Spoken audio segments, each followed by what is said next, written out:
just get some light in here, but not sunlight. Not sunlight, no. I've got a reading today for my fans, and I need to be able to see.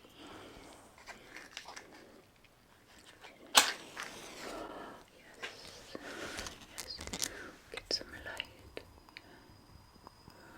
Yes, it's been a rough night. Such a rough night. Yes, she was quite a fighter. I had to subdue her somehow. I was so hungry.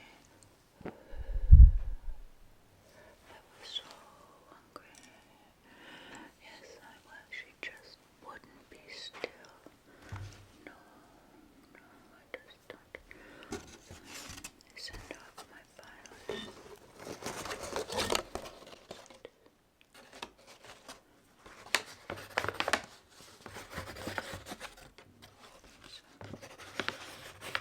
Yes. I must send it off. I hear electronics. Oh my goodness. It is my own electronics. I don't understand this world. The electronic age. Okay, so I'm going to send this letter by express bat.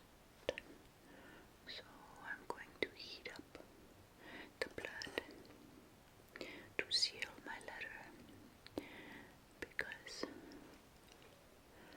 this is yes, okay.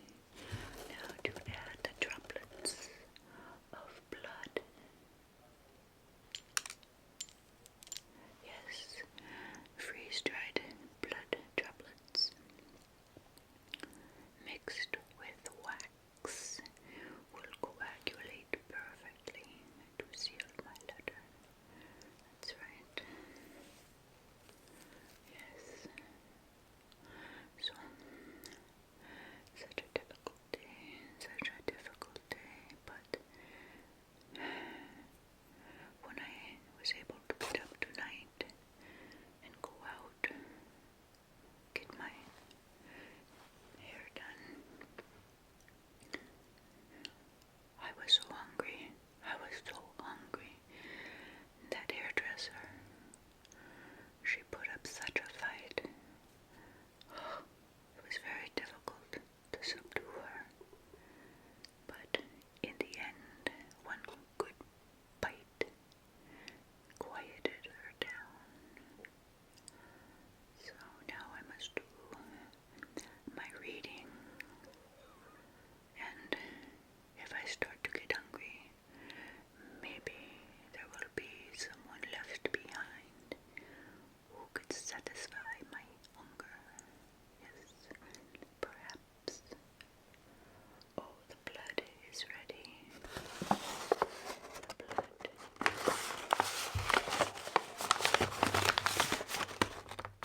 Yes.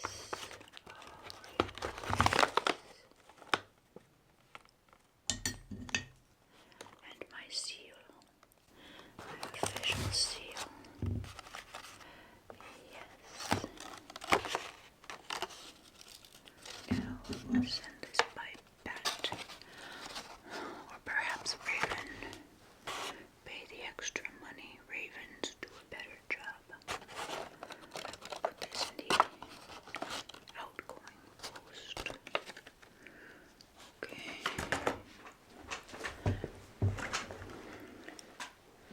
And now to get ready for my reading. You are already here, I see. Oh, I see you are here. I'm so happy. I'm so happy to see you all. I hope you are all well. Yes. So you are here for my reading? Good. Welcome. Welcome to my home. I hope you like it. Yes, I was out earlier this evening at the beauty parlor, getting my hair done, and I was so hungry. And the stylist was right there, and when she leaned over to snip, snip, snip, I couldn't resist. Oh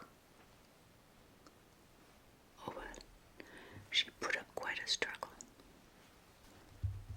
But here I am for my reading, just for you. Cat hair bothers even people like me. So let's get on with our reading. By popular demand, Edgar Allan Poe. You know, even bloodsuckers can have bad eyes, and I must use my glasses.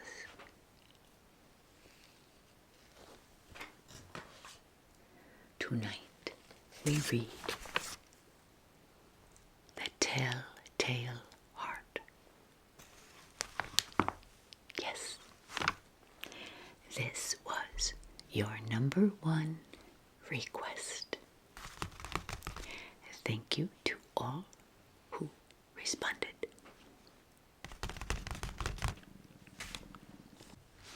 Okay, here we go. So now I can see. The Telltale Heart by Edgar Allan Poe. It's true. Yes, I have been ill, very ill. But why do you say that I have lost control of my mind? Why do you say that I am mad? Can you not see that I have full control of my mind? Is it not clear that I am not mad? Indeed, the illness only made my mind, my feelings, my senses stronger, more powerful. My sense of hearing especially became more powerful. I could hear sounds I had never heard before. I heard sounds from heaven, and I heard sounds from hell. Listen, listen, and I will tell you how it happened. You will see, you will hear how healthy my mind is. It is impossible to say how the first idea entered my head. There was no reason for what I did. I did not hate the old man. I even loved him. He had never hurt me. I did not want his money, and I think it was his eye. His eye.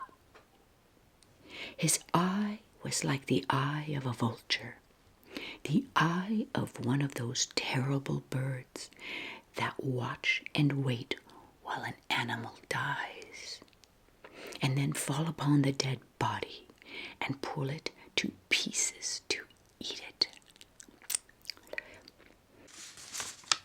When the old man looked at me with that vulture eye, a cold feeling went up and down my back. Even my blood became cold. And so I finally decided I had to kill the old man and close that eye forever. So you think that I am mad? A madman cannot plan, but you should have seen me. During all that week, I was as friendly to the old man as I could be, and warm and loving.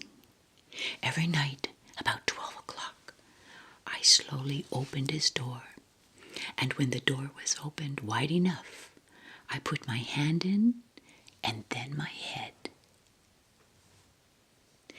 In my hand, I held a light covered over with a cloth so that no light showed, and I stood there quietly. Then carefully I lifted the cloth just a little so that a single, thin, small light fell across that eye. For 7 nights I did this, 7 long nights, even every night at midnight. Always the eye was closed, so it was impossible for me to do the work. For it was not the old man I felt I had to kill. It was the eye, his evil eye. And every morning I went to his room, and with a warm, friendly voice, I asked him how he had slept. He could not guess that every night, just at 12, I looked in at him as he slept. The 8th night, I was more than usually careful as I opened the door. The hands of a clock move more quickly than did my hand. Never before had I felt so strongly my own power. I was now sure of my success. The old man lying there was not dreaming that I was at his door. Suddenly he moved in his bed. You may think I became afraid, but no. The darkness in his room was thick and black. I knew he could not see the opening of the door. I continued to push the door slowly, softly. I put in my head, I put in my hand, and with the covered light. Suddenly the old man sat straight up in bed and cried, "Who is there?" I stood quite still. For a whole hour I did not move, nor did I hear him again lie down in his bed. He just sat there, listening. Then I heard a sound, a low cry of fear which escaped the old man. Now I knew he was sitting up in his bed, filled with fear. I knew that he knew that I was there. He did not see me there. He could not hear me there. He felt me there. And now he knew that death was standing there. Slowly, little by little, I lifted the cloth until a small light escaped from under it to fall upon that vulture eye. It was open, wide open, and my anger increased as it looked straight at me. I could not see the old man's face, only that eye, that hard blue eye, and the blood in my body became like ice. Have I not told you that my hearing had become unusually strong? Now I could hear a quick, low, soft sound like the sound of a clock heard through a wall. It was beating. It was the beating of the old man's heart. I tried to stand quietly, but the sound grew louder. The old man's fear must have been great indeed. As the sound grew louder, my anger became greater and more painful. But it was more than anger. In the quiet night, in the dark silence of the bedroom, my anger became fear. For the heart was beating so loudly that I was sure someone must hear. The time had come. I rushed into the room crying, "Die, die!" The old man gave a loud cry of fear as I fell upon him and held the bedcovers tightly over his head. Still, his heart was beating. But I smiled as I felt that success was near. For many minutes that heart continued to beat, but at last the beating stopped. The old man was dead. I took away the bed covers and held my ear over his heart. There was no sound. Yes, he was dead. Dead as a stone.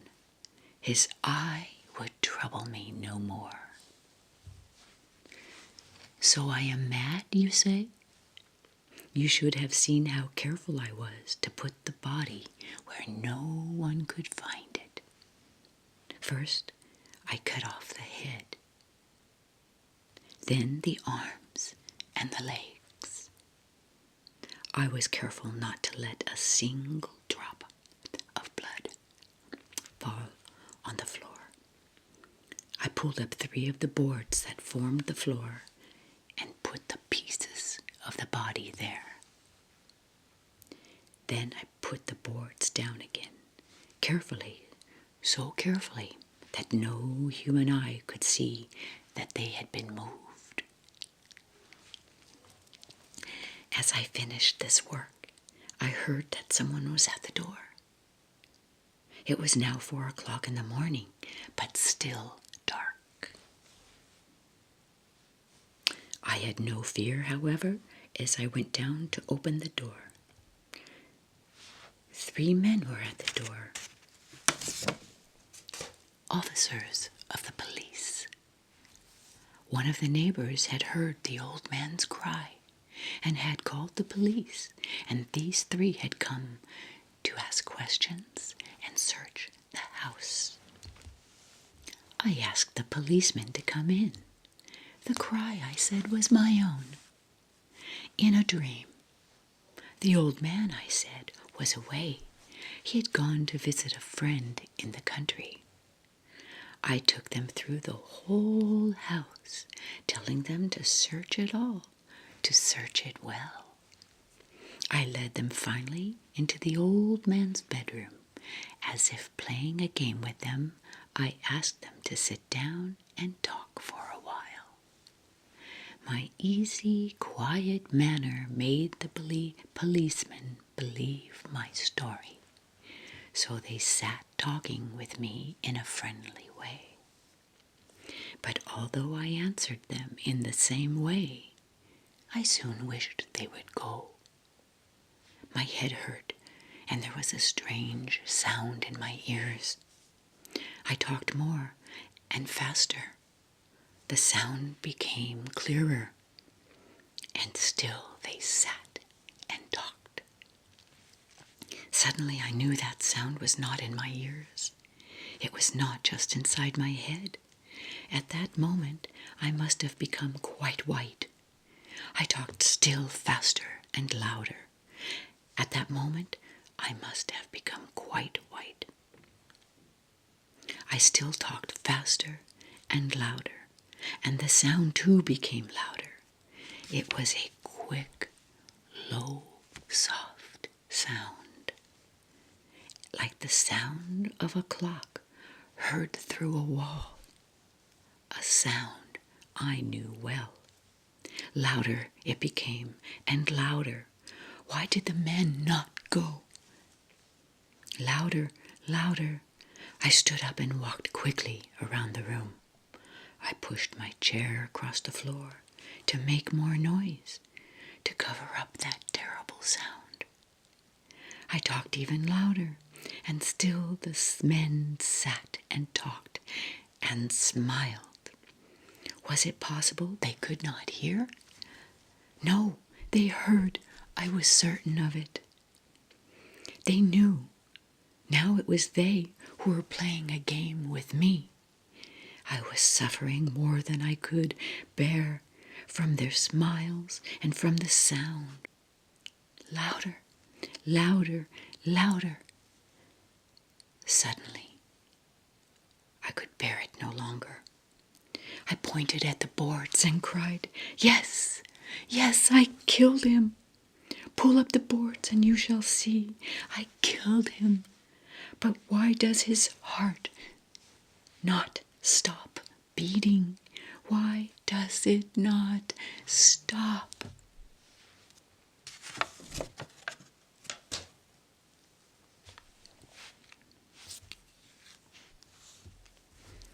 The Telltale Heart by Edgar Allan Poe. Read by Countess Jeannie. So, what are your plans for the evening? After you leave here, I invite you to lie back, relax. You might want to turn your head a little to the side. It won't hurt much. No, I'm feeling quite hungry. But maybe I'll spare you.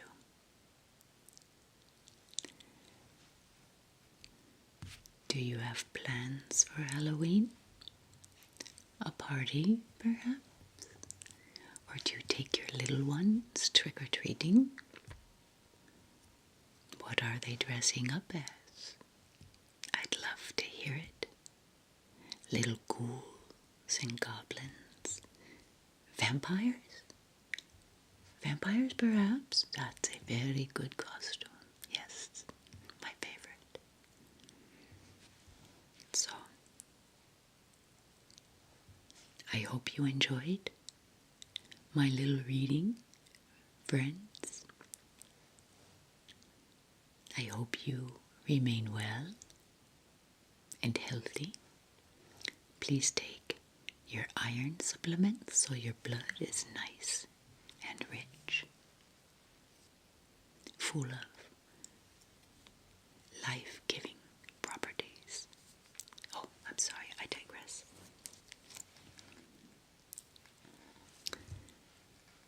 I will be back sooner than you think. I must go eat now. I'm very hungry. Thank you for being here. I wish you well, and I bid you peace. Good night for now.